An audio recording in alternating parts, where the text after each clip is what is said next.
একবেলা ভাত খেতে যেখানে ঘুরতে হয় ১০ দরজা, সেখানে প্রতি শুক্রবার বিরিয়ানি খাচ্ছেন শতাধিক অসহায় মানুষ। খুলনার টুটপাড়া কবরস্থানের পাশের গলিতে কয়েকজন বন্ধু মিলে বিক্রি করছেন সেই স্বাদ নামের চিকেন বিরিয়ানি। বিরিয়ানি বিক্রি করে লাভের কিছু অংশ ব্যয় করে হাসি ফোটান অসহায় মানুষের মুখে।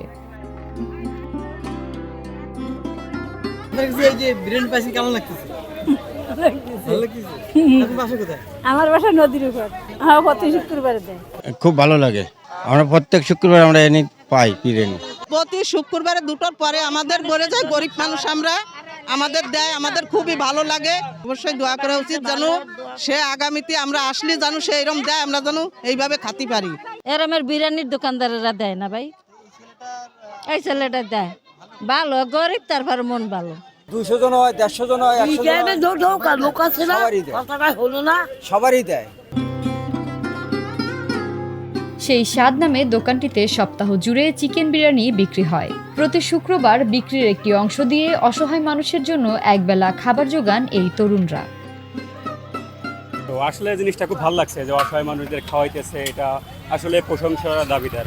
এরকম আমি দেখি নাই খুলনায় আগে পরে এরকম কোনো মানে এরকম উদ্যোগ নিতে, তো আসলে উদ্যোগটা আসলে প্রশংসার দাবিদার।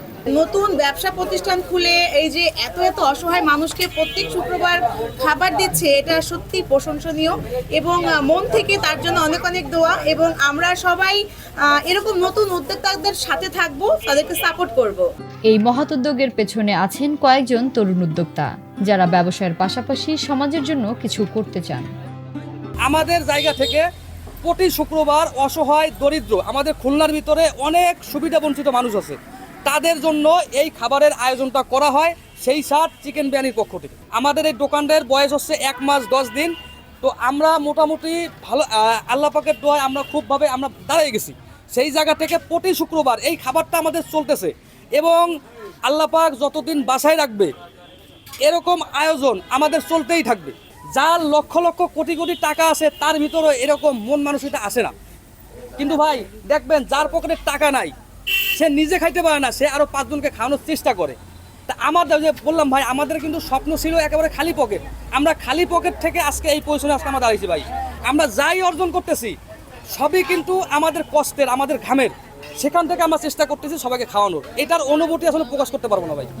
বিনামূল্যে খাবার বিতরণ শুধু একদিনের উদ্যোগ নয়, বরং এটি সামাজিক পরিবর্তনের প্রতিচ্ছবি। এভাবেই সবাই এগিয়ে এলে সমাজ হয়ে উঠবে আরো সুন্দর।